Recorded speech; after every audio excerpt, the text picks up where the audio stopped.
fortunate enough to watch Gremlins back when you were shooting Burying the X, the print the 35 millimeter print over the New Beverly, which is amazing. It's like the only theater I know left. But the only one with a 35 projector. Yeah, and funny enough, they're actually showing 35 millimeter movies here. A couple, like they're showing Eyes Wide Shut in 35. In 35? That's absolutely, great. yeah. I don't think they're running Gremlins in 35 though. What's that? I think Gremlins is a DCP. Is it? Oh, I don't know. I assume. Yeah. Well, yeah, and it was a great print. I'm told it was your actual personal, your own print. It was my print. Actually, it was. Well, somebody's got to keep these things. Yeah, absolutely. Everybody else is chucking them in the ocean. Do you keep prints of all your stuff? When I can get them, yeah. I mean, I have prints, like I have a print of Piranha, but it's so beat up, and nobody's ever made another print of that picture ever since the original. And the Howling is another picture that's very hard to find in 35. Yeah. It's just it's been owned by so many companies over the years that sometimes you wonder where do they even get these materials to make these Blu-rays from. Yeah. Yeah, that's what I was gonna say. Like, Somebody's they got did it. that great remastering of Piranha that I got. Yeah, the Shot Factory. I don't know what they used, but it really looked great. In fact, the Blu-ray is looks better than the movie. Yeah. But the Howling, the Blu-ray is a little on the green side, so I usually Yeah, I have that. I'm Shot usually Factory there one, when too. they transfer all this stuff. But as the more years go by, the further away it gets, and they just don't even remember to ask you. Well, we have 25th anniversary coming up long 35th for Howling. For Howling? 81? 81. Well, shot in 80, so yeah. Coming up. Yeah. That's Yeah. maybe we can get them to do something. Shout Factory needs to do a big 35th anniversary. Yeah, big shout. That'd be amazing. Did you want to start with it? Actually, you probably get this all the time. There's all this talk of a Gremlins reboot, and I'm sure you've. Well, it doesn't come from me. Yeah. No. I mean, I pick up the paper or turn on the internet, and every 6 months there's another story about Gremlins 3. Yeah. And at first it was a sequel Right. to Gremlins 4. No, it will only be 3. Right. Except, I'm not counting Small Soldiers, then it would be 4. Yeah. And then it's become apparent to me that it would be a reboot because there's no way they're bringing back the same cast as the same characters. It's interesting. We drove up here from Utah actually to come to this, and they did a Comic-Con in Salt Lake. It's small. It's not epic like Comic-Con in San Diego, but Zach Galligan was there actually. Well, he told me it was pretty big. Actually. Yeah, it was. Well, I think it through, said yeah. it's the third Biggest in the biggest, country. which Yeah. is crazy because it's only the second time they've done it. No, those things they're license to print money. I mean, there are so many people out there.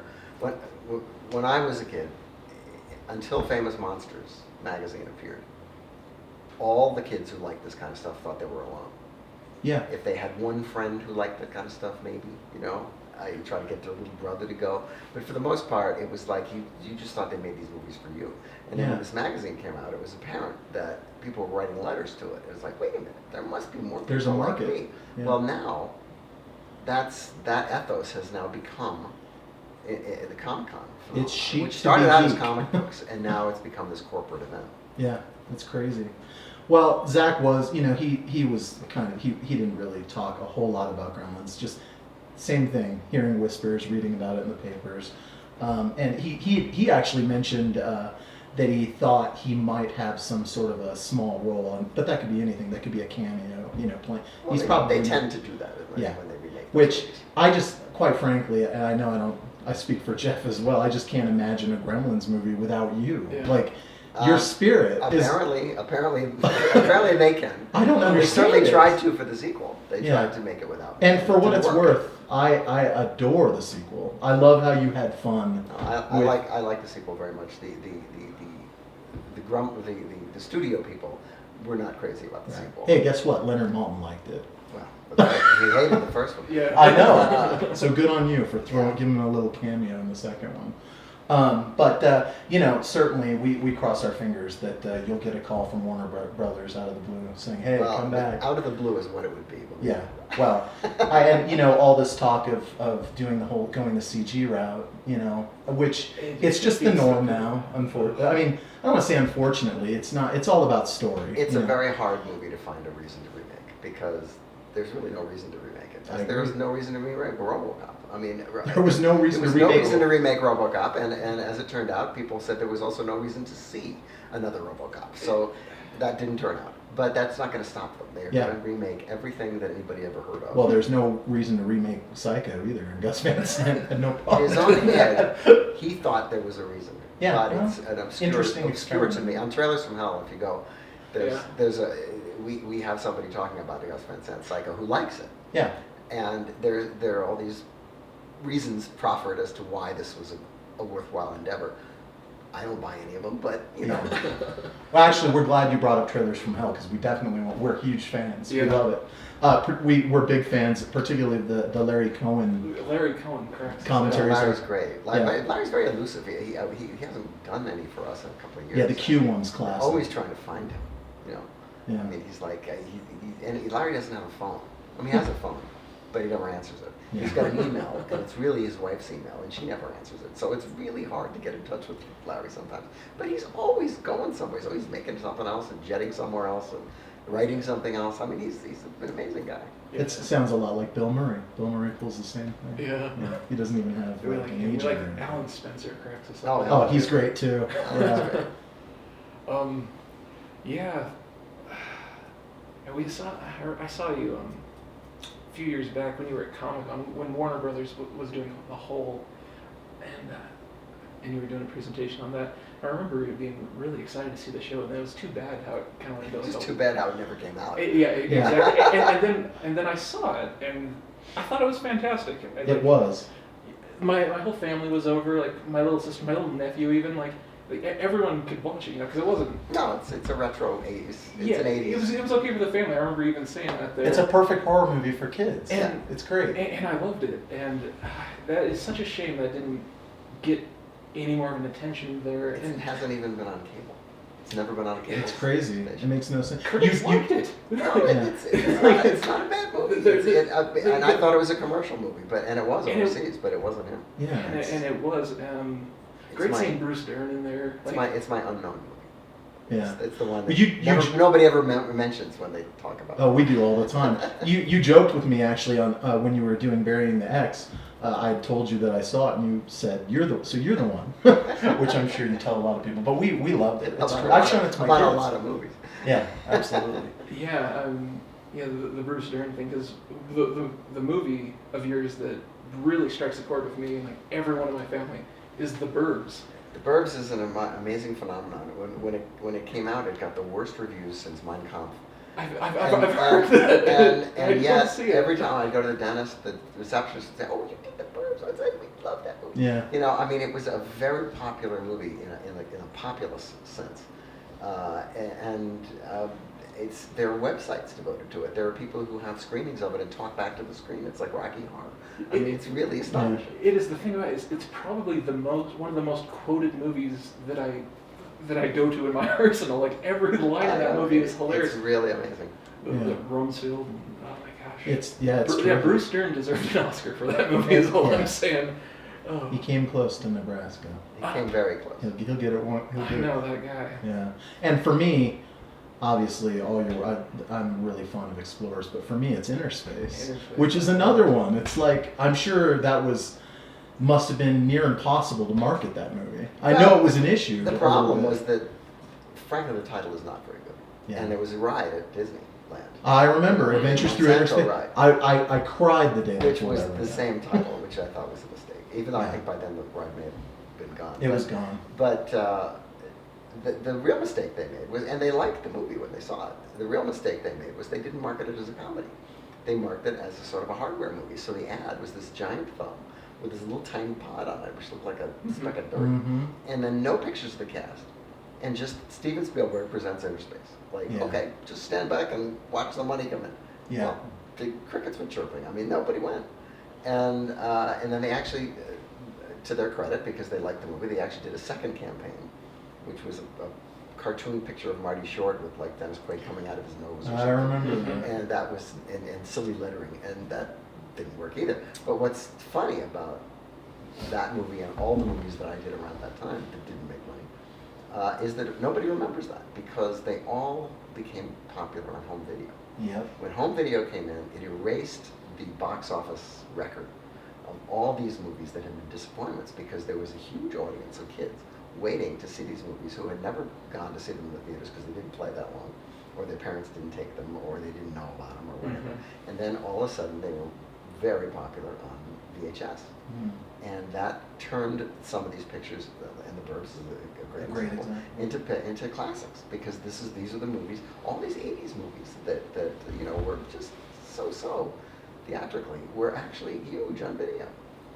Well, Interspace, one of the great things about it is you really can't categorize it. It's got a little bit of everything. No, it was an interesting.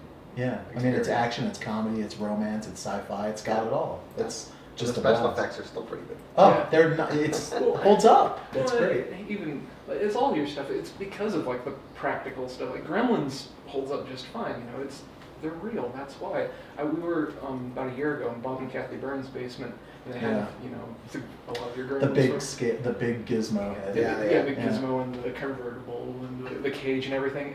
And I'm still looking at it, like, and it's real, you know, and it's still. And I know, there's feel something it. to be said for it being real, believe me. And the funny thing is that if we made that movie today, even if we used the same techniques, it would be so much better, because the puppeteers, instead of having to be under the ground or behind a chair or behind a wall, would be Remotes right and stuff. there in the shot next to the gremlin, and then you just do another pass and take them out. Yeah. Why And can't it they would do be, I mean, the effects would be 100% better. The thing that kills me is, I mean, I think I saw a tweet recently. You're friends with Rick Baker. Mhm. I mean, come on, the guy can.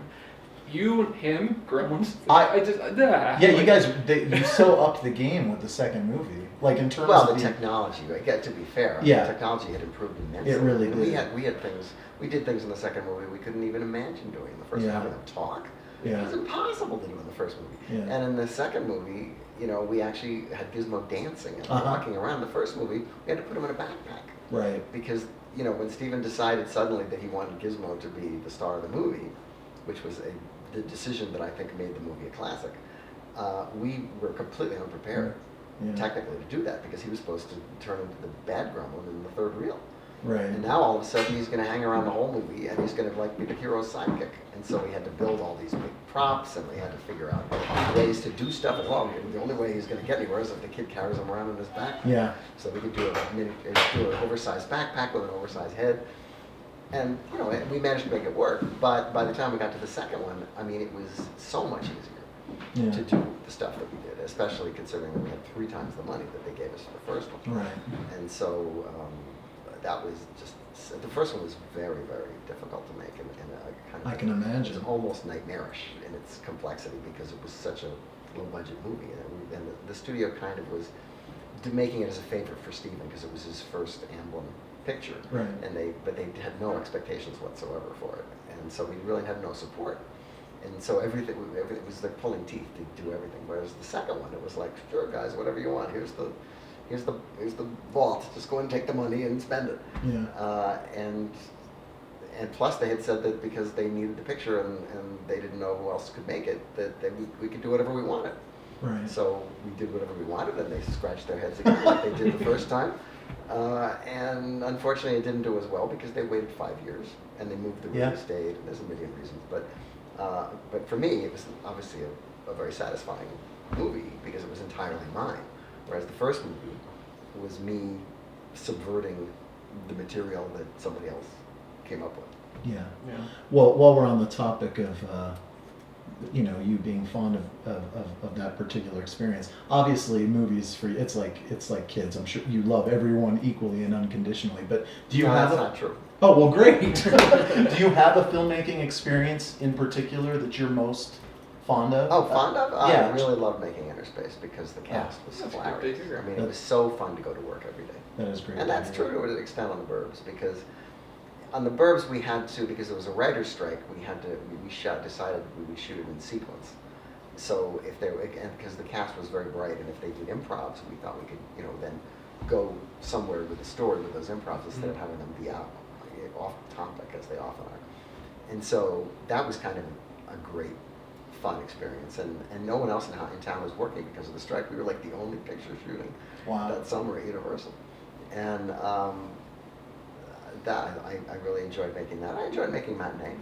Oh, so good. Which Yeah. was, again, away from the studio, down in Yeah. Florida, nobody to bother you, and as long as you stay within the budget, That was cute. And that film it really does seem so completely in your wheelhouse. Well, it is, but it's really an indie, and Yeah. and through a series of financial mishaps, we ended up having it owned by Universal because they came in at the last minute with the money after the other financier turned out to not have any, and so it became a Universal picture.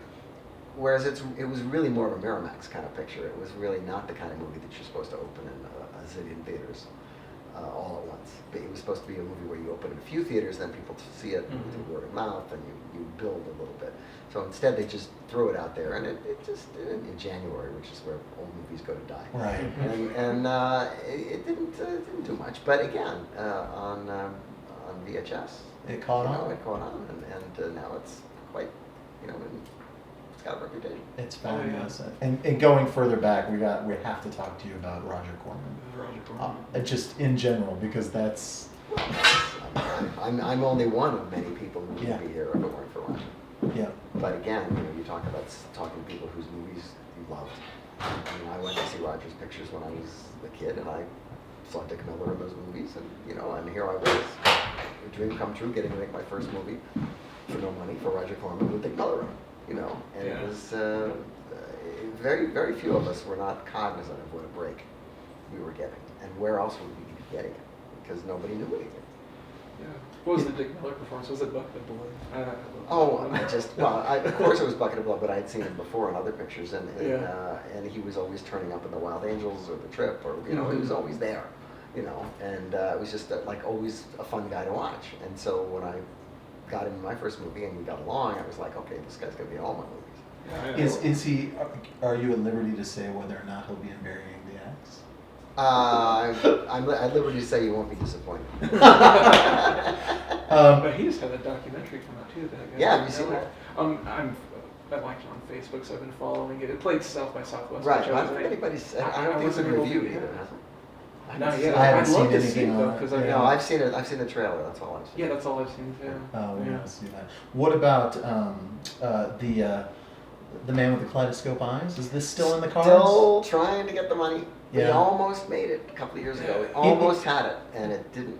It didn't happen. It just Our seemed like a actor won an perfect- Academy Award, and his agent decided this movie was too small for him, and so we did. Oh, wow. Apart. The crazy Tarantino rumor that was going around, just a rumor. That really was a crazy movie. I thought it was. Yeah. I mean- think that came from Roger Corman himself. I don't know. He heard about it somewhere, and he just parroted it, and it was, it was not true. Oh well, we're very Is excited. there anyone in the world who looks less like Roger Corman than Dante? I don't think I know. so. Yeah. And Well, and his love of like exploitation type things, like the sensibility would have been there. Well, the sensibility's fine, but there's no way he's going to play Roger. Yeah, It was very it seemed, patrician. it seemed It looks like a Yale graduate. well, they're giving us The heave-ho? the old heave ho. Did you get to ask any of your questions? I talked about the whole